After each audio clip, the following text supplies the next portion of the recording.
Her Royal Highness the Princess Royal Princess Anne, daughter of Her Majesty Queen Elizabeth II, is in Ghana as part of a two-country visit to West Africa that also encompasses Sierra Leone. Whilst in Ghana, she's billed to visit the Flagstaff House. That's sometime today. We'll bring you live coverage of that because, as you know, Joy News is having the exclusive access to her visit to Ghana. The visit, the Princess Royal's third to Ghana, will celebrate the unique friendship between the UK and Ghana as it marks its 60th anniversary of independence.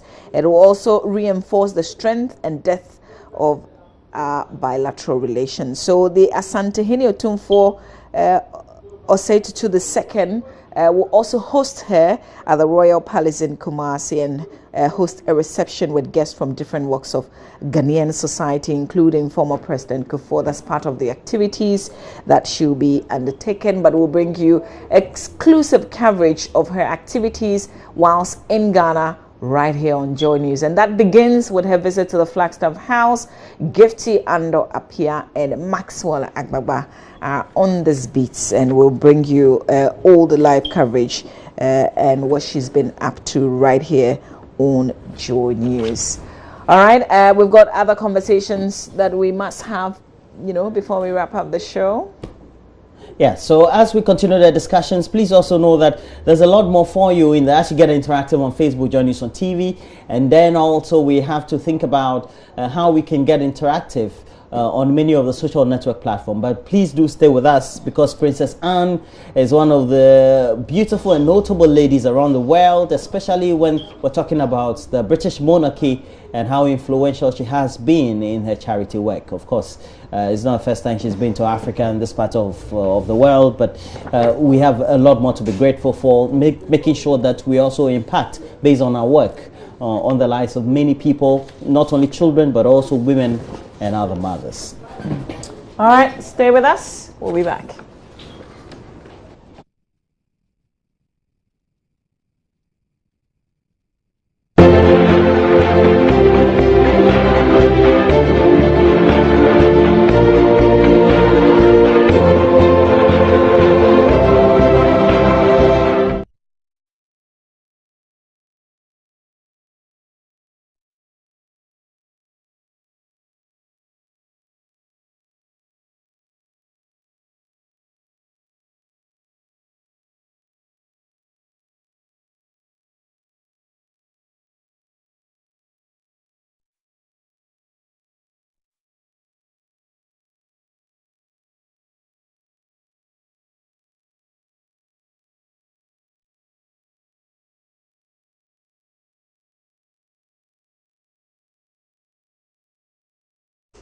Now some angry youth demonstrators hit the streets of Wa, demanding an end to all forms of violence that's been...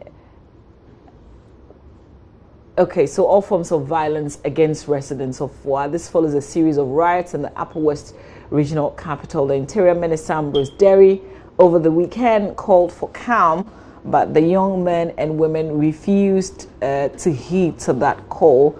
And Rafiq Salam is joining us with more on this particular subject. Hello, Rafiq. Hello. Yes, hi, Rafiq Salam. Good morning to you. I hope you're well. I am well and perfect. All right. How about Wa? We can't say same about Wa, can we? On count is returned to the town after yesterday's demonstration, and things are trying to take shape. It's still early here, but I can tell you that things are calm. Okay. Has there been any arrest though? There has not been any arrest. Yeah, there have also not been any attempt to arrest anybody. Rafiq, you have to come again. I think the line is not exactly clear. From Rafiq, incident. Hello, Rafiq. I'm hearing you. Yes. Okay. Please go ahead. I'm saying that the only arrest that was made was on Sunday regarding that constable called Francis Pengi, who was alleged to have shot the young man. And so, as for yesterday's demonstration, nobody has been arrested. Okay, Rafiq, please give us a little background why we are here with this demonstration that happened yesterday?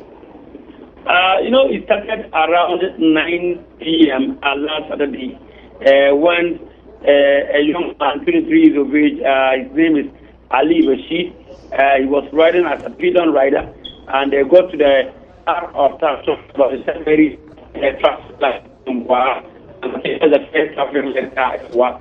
So they got there, they were stopped by two policemen who were riding their motorbike. So when they stopped them, they did stop. One of them, who's been at Francis Kennedy, came around, and he wanted to pick the key, remove the key from the ignition hole. And so this piece rider by name Ali Rashid wouldn't allow him. And so a quarrel issue which led to Francis Kennedy allegedly shooting him. And so he shot him through the waist and then also through the wrist. And so he was taken to the hospital. But before he was in the hospital, the policeman made him to kneel down on the rough bituminous surface for over 20 minutes, and that was what angered the residents. And so they came round, and they weren't happy. They were pelting stones at the police. They took the victim to the police station. From there, they moved him to the regional hospital. Even from the regional hospital, even when they were at the regional hospital, this police constable named Francis Pay wouldn't allow the guy to be treated. He held his classes, and it was there that the protested that if he thinks that he could have managed the situation, he shouldn't have brought him to the hospital. And so he left him, and that was where he was treated and discharged at the hospital yesterday. And so after that, the youth went into town and started pelting stones and there were several gunshots that were also fired by the police at the police station. And then also, apart from this pelting stones, the youth also went. They blocked all because rules in the water township. This was set an all side on fire. And then also the policemen from Tamale, I talk about the airborne detachment what we would score.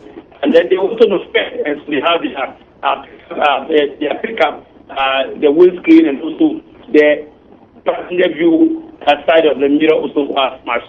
And so that was what happened. And so the regional minister, Suleiman Al-Hassan, came in the company of Alhaji Abdul Rahman Abubakar Short, the NPP regional chairman. They came to come and they called the fire service and they came to douse the fire. So things were normal on Sunday when this ambulance came down. They visited the hospital to meet the victim called Ali Rashid, and also from the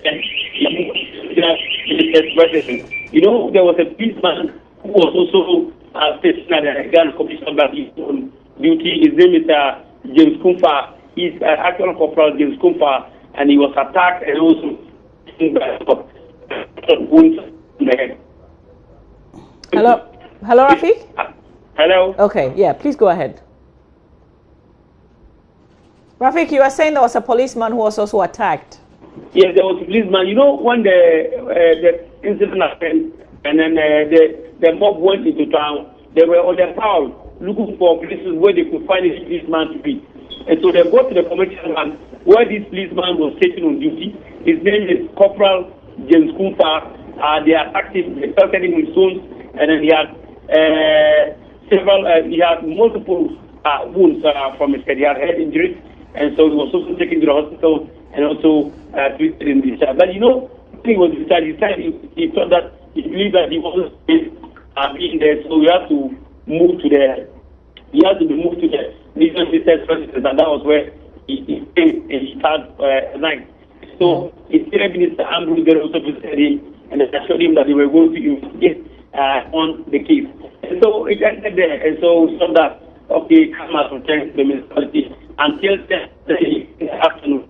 We heard that some 12 persons were coming to give a petition to the minister on what actually happened on Saturday. And so once we were there waiting for these people to come around, we heard that they had already come to meet the minister. And so we said we should proceed to the police station so that we speak to the regional commander on the issue. So we were at the police station when I said, okay, let me put a call through to the participants to see whether we can get them. So when I called them, they told me that they were really divided on the issue. Some said that they had to demonstrate, and some said they wouldn't like the demonstration. Okay. And so the group were divided at that particular point at the Naba Junior High School. And so those who doesn't want, who were not supporting the demonstration, they stayed back at the Naba Junior High School. The rest went to the street. Once the government and there are other people in town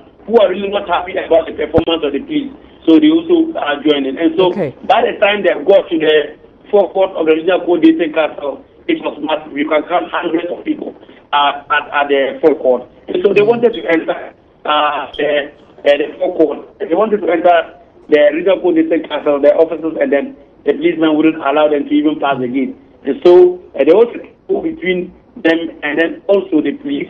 And then later the policemen came and chased them away. Okay. And so, and that was exactly what happened. And then the minister came to address them. So are there still divisions? Are they clear as to exactly what they want to do? They told us that the petition that they have brought for them, they thought that the minister has already started working on that. The minister was a former headmaster at Islamic Senior High School. And most of the students who went on to the street, most of them were students. And so once they melted down, and then they didn't want to proceed with the demonstration. And so the minister assured them that they were going to investigate on the issue, and that any person found culpable will be severely dealt with. They are not going to shield any person as far as the investigation is concerned. And so they agree with the minister. But because they are saying that they want that particular case to be investigated on, because they think that it's becoming one too many in the municipality. There are incidences that are in the municipality, and yet the police look on concerned. Finally, Rafiq, were there timelines given by the minister with investigations? The minister hasn't given any timeline, and then also I also spoke to the says on that particular issue. They said the hook, line, and sinker with the minister. They knew that the minister is a man of his word and was going to go. And but both ministers also told them that they should always come around. They can to look into the case. They should always come around to act the stages that they have gotten to, so that they will always bring them where they have reached. But he's a foreign that will go to show anybody. Okay, Rafiq, we're grateful for the updates and for the background as well. Please update us when there are any new development with this particular situation. That's Rafiq Salam joining us from WA this morning. Oh, that's great of him. But we hope that we'll give him time for him to get the latest update for us. But the spate of death at Kumasi Academy students is assuming more worrying levels following report of passing of fourth passing, I should say. Authorities say parents of the latest casualty called at the school on Monday to break the news of their ward's demise. Permission out of school to seek attention at home for an unknown condition. Public Relations Officer at the Ashanti Regional Directorate of the Ghana Education Service, Cassandra Chum Ampofo, has been speaking to Insura News. We had a confirmation again that apart from the 3 who had died, there's another student, a Form 2 boy, who had also passed on.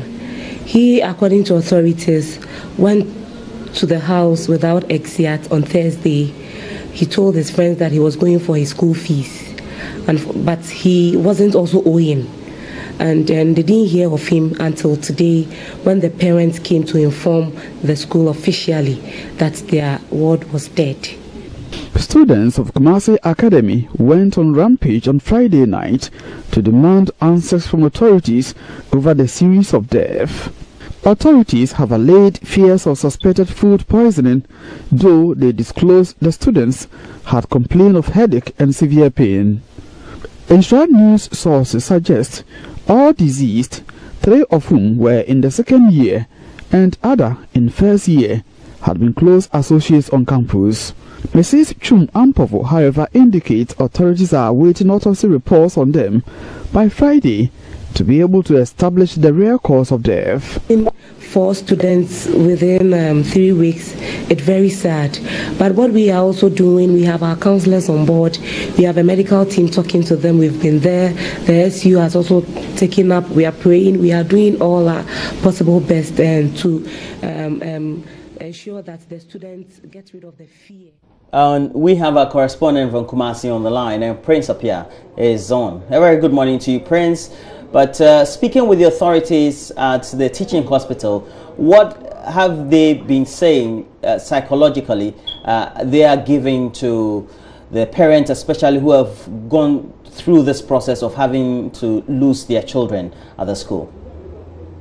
Yeah, Roland, what is happening is that as of yesterday, there were a lot of counselors on the school campus speaking, trying to guide the students from what has happened since Friday till now, because most of the students, right from Friday, Saturday till Monday, hadn't left the school for their homes. Many parents came to the school to get their children from their school because of what has happened. So as a Monday, a lot of counselors were on campus to psych the students and to talk to parents who were coming back with their students. And their plea is that the parents should bring back their awards because exam is on Wednesday and they are supposed to write exams. The GES, when we spoke to them earlier, told us that the school has not been closed, the school will not be closed, and that all parents should come and bring their awards. Again, they are speaking to a pathologist who is going to do the postmortem for these students who have died. Though one person had been buried, the person was buried on Saturday, the pathologist is going to do the postmortem to ascertain what exactly might have been the cause of these deaths. What we are getting is that all these 4 students who are dead are friends. They were connected in some way, they are friends. So they want to find out what exactly might have caused this particular death. And as I speak to you, they are waiting, according to GS, they are waiting by close of this week to get the postmortem report to know what they're going to do about it. We know that we're talking in huge numbers here of students, and having some of their contemporaries or colleagues dying the way they have, it means that psychologically they would also be very frail. How are authorities also dealing with that? Yeah, as I indicated earlier, authorities have written with the Ghana Education Service, and they have brought in some psychologists and some counselors to help the students get out of this particular emotional stress so that they will be able to write their exams. Final years have started, and terminal exam is also starting on Wednesday so that they can all take their exams without any effect. Well, thank you very much, Prince Appiah. We hope to get a lot more update from you in our regular programming on the channel after the show.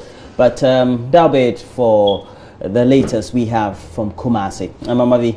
That'll be it for the show, really. We encourage you to grab your money boxes. If you still don't have one, you can go to Malamata or any other markets and then get your box. And let's save. We'll see you tomorrow, God willing. Bye-bye.